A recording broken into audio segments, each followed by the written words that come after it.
আমাদের মনে হয়েছে এই রাষ্ট্রের অবশ্যই মাদ্রাসা শিক্ষার্থীদের জন্য অনেক বেশি দায় রয়েছে এবং আমরা আশা করব ছাত্রদলের পক্ষ থেকে এই নির্দলীয় সরকার রয়েছে কিংবা আগামীতে সাধারণ জনগণের ভোটে যারা এই ক্ষমতায় আসবে তারা অবশ্যই মাদ্রাসার শিক্ষার্থীদের জন্য বিশেষভাবে নজর দেবে এবং গতানুগতিক ধারার বাইরে এসে আমাদের বিশ্ববিদ্যালয়ের ন্যায় যে শিক্ষার্থীরা যে সুযোগ সুবিধা ভোগ করে তারাও যেন সেজন্য সুযোগ সুবিধার আওতায় আসতে পারে সেজন্য ছাত্রদলের পক্ষ থেকে আমরা অনুরোধ জানাচ্ছি।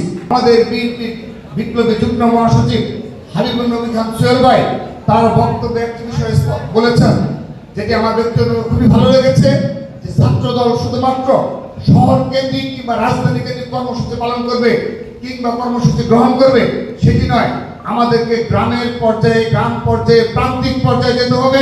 সেখান থেকে মেধাবীদের বের করে এই রাষ্ট্র বিনির্মাণে তাদেরকে সহযোগিতা করতে হবে। তো আমরা ইতিমধ্যে ছাত্রদল কেন্দ্রীয় সংসদের পক্ষ থেকে এই মাহে রমজান শেষ হওয়ার পর আমরা ইতিমধ্যে সে ধরনের কর্মসূচি ইতিমধ্যে গ্রহণ করেছি।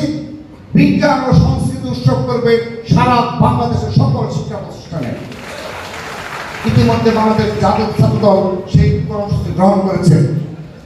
প্রিয় উপস্থিতি, আমি আমার বক্তব্য বেশিক্ষণ রাখবো না, কারণ ইতিমধ্যে আপনারা দীর্ঘক্ষণ বক্তব্য শুনেছেন এবং প্রধান অতিথি বক্তব্য রাখবেন। আমি একটি বিষয় অবতারণা করতে চাই। ছাত্রদল এই বিগত কয়েক মাসে এই জুলাই আগস্টের পর মিডিয়া ট্রায়ালের শিকার হচ্ছে, তারা বারবার মিডিয়া ট্রায়ালের শিকার হচ্ছে, সোশ্যাল মিডিয়ায় প্রপাগান্ডার শিকার হচ্ছে।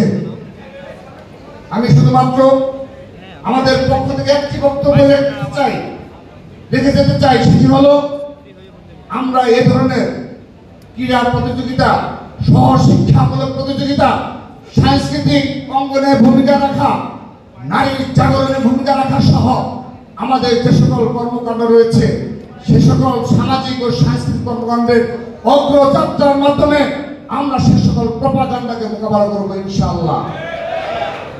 আমরা আপনাদের মাধ্যমে বিশেষভাবে অনুরোধ জানাচ্ছি বস্তুনিষ্ঠ সংবাদ পরিবেশনের জন্য এবং সেই সাথে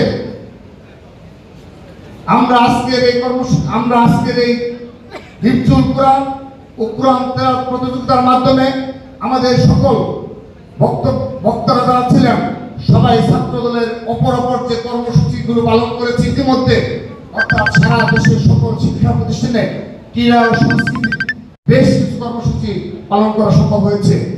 কিন্তু আমরা বাংলাদেশ জাতীয়তাবাদী ছাত্রদল একটি কথা স্পষ্টভাবে বলতে চাই, আমরা কখনো এই রাষ্ট্র বিনির্মাণে বিগত সময়ে আমাদের যারা শহীদ হয়েছে, রক্ত দিয়েছে, জীবন দিয়েছে, যে উদ্দেশ্যে গণতন্ত্র পুনরুদ্ধারে, সেই কথাকে আমরা ভুলে যাব না।